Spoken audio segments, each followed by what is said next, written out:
Hello guys, DarkLord Projects here again, and today we have a $250 Chromebook PC build. So let's get started. So the CPU is the AMD A4 4000, which is $42. It's clocked at 3.0 GHz, it's dual core, and it's an APU. So this is a great candidate for this build because it does have a very low price tag of $42, and it has some pretty decent specs. So if you don't already know what a Chromebook is, it's pretty much just a PC designed for surfing the web. So this processor does have a reasonable speed of 3 GHz at dual core, so you should have no issues surfing the web. And it's also an APU, so you have that built-in graphics processor. So this is just a great CPU for this build, and I think it should just do a perfectly fine job for when it comes to surfing the web. So the motherboard is the MSI A55M E33, which is $50. It's micro ATX, it's FM2+, and it's a high quality board.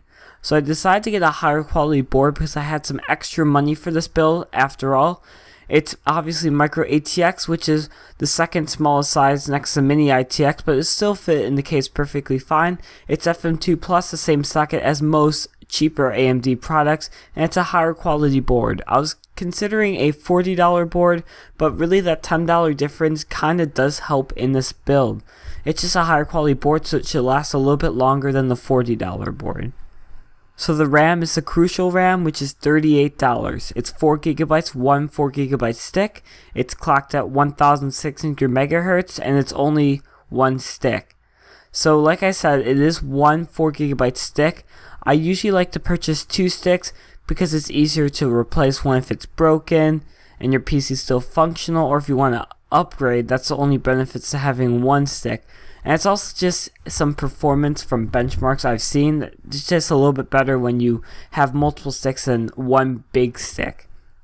It's also DDR3 1600 MHz, which is standard when it comes to most RAM these days. So at a $38 price tag, great piece of RAM for this build. So the storage is a Seagate Barracuda, which is $35. It's 250 GB, it's a 3.5-inch HDD, and it's 7,200 RPM. So this is a great hard drive for this build because it's only 250 GB, which is enough to hold your simple applications, especially Internet Explorer or Chrome or Firefox, whatever you decide to put on this build. It's also a 3.5-inch HDD and 7,200 RPM, which is actually a pretty good speed. 250 GB might seem a little overkill just for a Chromebook PC, but I also intended this to be for some other small applications to hold some pictures and files possibly, because this PC is designed for someone who doesn't use a PC a lot, just needs a simple, cheap build that could just sit around the house and, you know, surf the web and do some basic applications. So that is why I decided to stick with a 250 GB drive instead of a smaller, possibly even SSD for this build.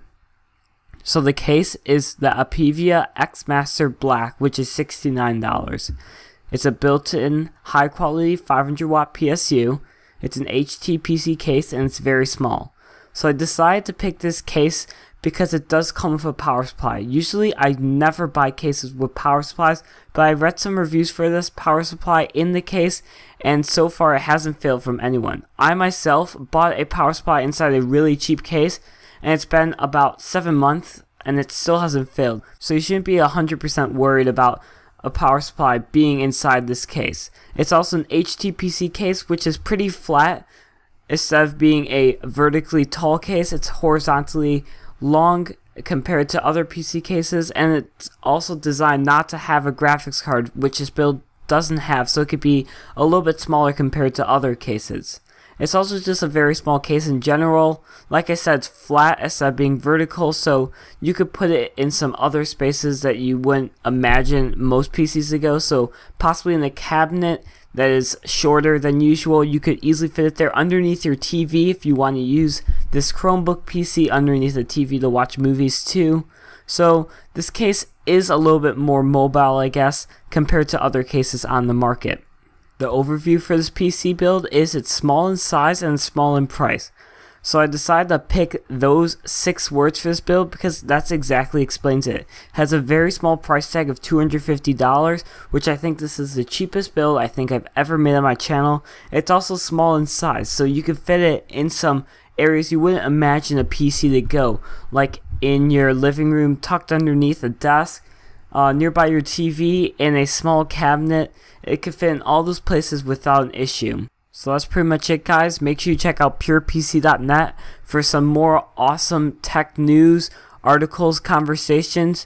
It's just pretty much a tech forum, so feel free to join the site and engage in all the conversations there. So like, comment, and subscribe, and I will see you later.